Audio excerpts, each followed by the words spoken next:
Imaginez découvrir votre propre photo de mariage, à l'intérieur d'un poisson. Impossible? C'est pourtant ce qui est arrivé à Amaka, une femme qui avait tout perdu. Et ce qu'elle a découvert ce jour-là a complètement changé sa vie. Restez jusqu'à la fin, car cette histoire va vous donner des frissons. Il y a 10 ans, Amaka était une femme heureuse. Mariée à Emeka, l'homme qu'elle aimait, proche de sa sœur Adouni qu'elle considérait comme sa meilleure amie. Elle vivait dans une belle maison à Lagos, portait de jolis vêtements et attendait son premier enfant avec joie. Mais parfois, le bonheur se brise en un instant. Un soir de saison des pluies, Amaka rentre plus tôt que prévu de chez sa mère. Elle pousse la porte de sa chambre et son monde s'effondre. Là, dans son lit, elle découvre son mari Emeka dans les bras de sa propre sœur Adouni. Emeka? Adouni? Comment avez-vous pu? Les mots sortent de sa bouche comme un murmure brisé. Elle porte une main protectrice sur son ventre rond. Son bébé de 6 mois semble bouger, comme s'il ressentait la douleur de sa mère. Tu ne nous as pas vus, tu n'étais pas là. De toute façon, Amaka, tu ne lui as jamais suffi. Moi, je le rends heureux. Cette nuit-là, chassée de sa propre maison, Amaka se retrouve dans la rue avec pour seul bien un petit sac de vêtements et les économies qu'elle avait cachées. Enceinte, trahie, seule. Elle prend le premier bus en direction du village de Ogbomoso, un endroit reculé où personne ne la connaît. Là-bas, peut-être pourra-t-elle recommencer. Le village d'Ogbomoso est pauvre, poussiéreux. Amaka loue une petite case en terre battue, avec le peu d'argent qu'elle possède. Les femmes du village la regardent avec curiosité, cette étrangère enceinte qui ne parle jamais de son mari. 3 mois plus tard, Amaka donne naissance à Tunde. Seule, sans sage-femme, juste avec l'aide d'une voisine bienveillante nommée Mama Sidi. C'est un beau garçon. Il a les yeux de quelqu'un de fort. Amaka regarde son fils et fait une promesse silencieuse. Tu ne manqueras de rien, je te le jure. Mais tenir cette promesse n'était pas facile. Amaka travaille comme vendeuse de rue, portant Tunde sur son dos. Elle vend de l'eau fraîche le matin, des beignets l'après-midi, et coud des vêtements le soir à la lumière d'une lampe à pétrole. Ses mains deviennent calleuses, son dos lui fait mal, mais jamais elle ne se plaint devant son fils. Tunde grandit. Il va à l'école du village. Une école publique avec des tables cassées et des livres usagés, mais Amaka s'assure qu'il ne manque jamais une journée. Elle économise chaque naira pour lui acheter des cahiers, un uniforme propre. Maman, pourquoi les autres enfants ont des pères et pas moi? Mon fils. Parfois la vie nous donne des épreuves pour nous rendre plus forts. Ton papa est parti avant ta naissance. Mais toi et moi, nous sommes une équipe. Nous nous suffisons, tu ne crois pas? Tunde hoche la tête. Mais elle voit dans ses yeux cette question qui reviendra souvent. Les années passent. Amaka vieillit prématurément. Ses cheveux blanchissent. Ses épaules se voûtent sous le poids du labeur. Mais Tunde devient un garçon brillant, poli, aimant.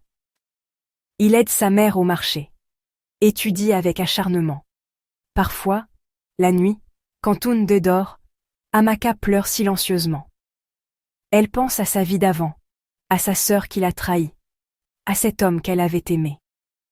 Elle se demande s'il pense parfois à elle, s'il se demande ce qu'elle est devenue. Le jour du 10e anniversaire de Tunde, Amaka a économisé pendant des mois pour lui offrir quelque chose de spécial. Aujourd'hui, mon fils, nous allons au grand marché d'Ogbomoso. Tu vas choisir ce qui te fait plaisir. Tunde rayonne. Il prend la main de sa mère et il se dirige vers le marché coloré et bruyant. Il passe devant les étals de tissus, de jouets, de friandises. Tunde regarde tout avec des yeux émerveillés, mais il choisit raisonnablement. Un petit cahier de dessin et des crayons de couleur. C'est tout ce que tu veux? Oui, maman. Avec ça, je vais dessiner notre maison. Et toi? Et toutes les belles choses qu'on va avoir un jour. Mama Tunde. Aujourd'hui, j'ai un poisson magnifique, tout frais de la rivière Ogun. parfait pour l'anniversaire du petit. Amaka regarde le poisson, un gros tilapia argenté, brillant. Elle calcule rapidement dans sa tête. Avec ce qui lui reste, elle peut se l'offrir, mais il ne restera plus rien pour la semaine. Amaka. Combien, Papa Taiwo? Papa Taiwo. Pour toi, 2000 naira. Papa Taiwo. Je n'ai que 1500. Désolé, Mama Tonde, mais ce poisson, il vaut son prix. C'est pas grave, maman. On peut acheter des sardines. J'aime bien les sardines aussi. Amaka sent les larmes monter. Son fils, si compréhensif, si mature pour ses 10 ans. Je paie la différence. Il se retourne. Un homme élégant, la quarantaine, en costume traditionnel blanc, se tient là. Il a quelque chose de familier, mais Amaka ne le reconnaît pas. Amaka. Pardon? Mysterious Man. Les 500 naira qui manquent. C'est l'anniversaire de votre fils, n'est-ce pas?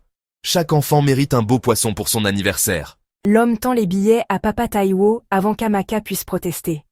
Monsieur, je ne peux pas accepter... C'est déjà fait. Joyeux anniversaire, jeune homme. Et il disparaît dans la foule avant qu'Amaka puisse le remercier vraiment. De retour à la maison, Amaka prépare le poisson. Elle le nettoie soigneusement, comme sa mère le lui avait appris des années plus tôt. Maman, qui était ce monsieur gentil? Je ne sais pas, mon fils. Parfois, Dieu envoie des anges sous forme humaine. Amaka fait une incision le long du ventre du poisson pour le vider. Ses mains, habituées à ce geste, s'activent machinalement. Soudain, ses doigts touchent quelque chose qui n'est pas normal. Pas des organes de poisson. Quelque chose de dur, de rectangulaire, enveloppé dans du plastique. Qu'est-ce que... Elle sort l'objet mystérieux. C'est un petit paquet étanche, soigneusement emballé. Maman, qu'est-ce que c'est? Les mains d'Amaka tremblent légèrement. Elle déchire délicatement l'emballage plastique. À l'intérieur, il y a plusieurs objets. Une photo, un petit pendentif en or et une lettre pliée. Amaka prend la photo et son monde s'arrête. C'est sa photo de mariage. Elle et Emeka, souriant, en tenue traditionnelle Yoruba. La même photo qui trônait dans leur salon à Lagos, la même qu'elle avait laissée derrière elle cette nuit terrible. Maman, ça va? La voix de Tunde semble venir de très loin. Amaka fixe la photo, incrédule. Comment est-ce possible?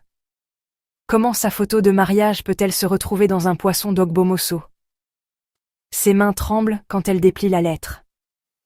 L'écriture est celle d'Adouni, sa sœur. Ma sœur Amaka.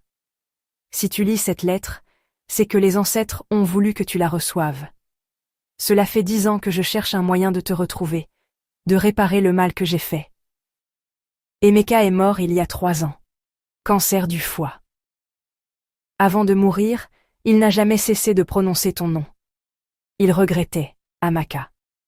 Nous regrettions tous les deux. Moi aussi, je suis malade.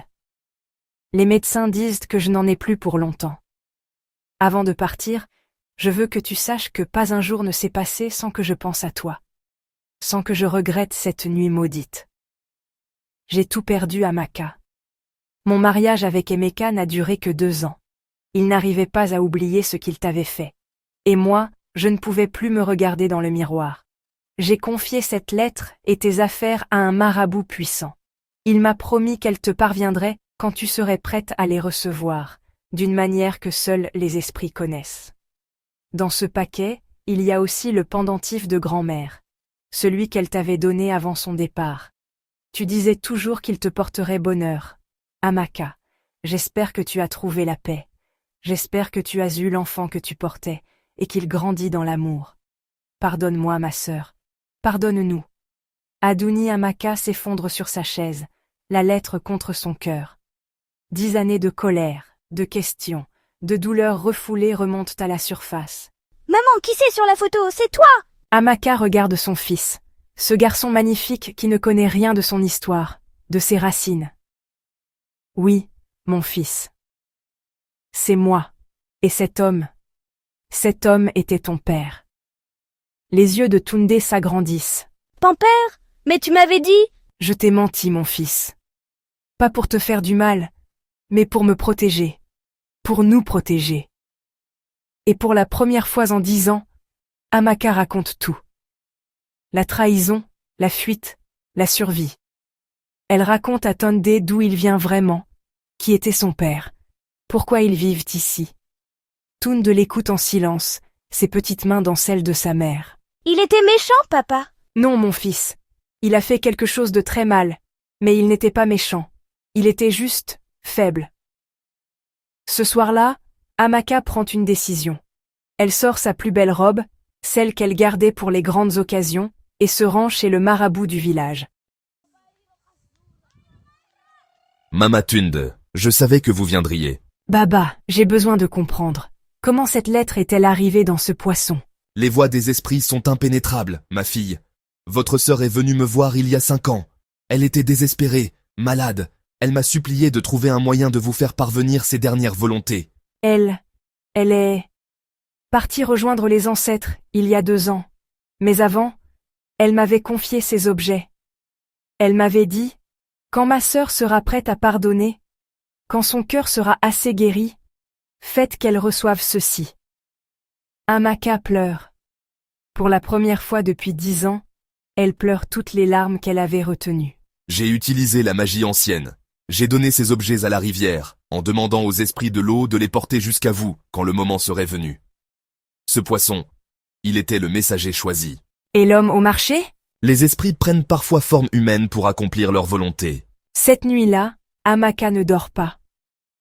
Elle tient le pendentif de sa grand-mère, se souvient de tous les bons moments d'avant la trahison. Sa sœur était morte en regrettant. Emeka aussi. Le lendemain matin, elle prend une autre décision importante. Amaka.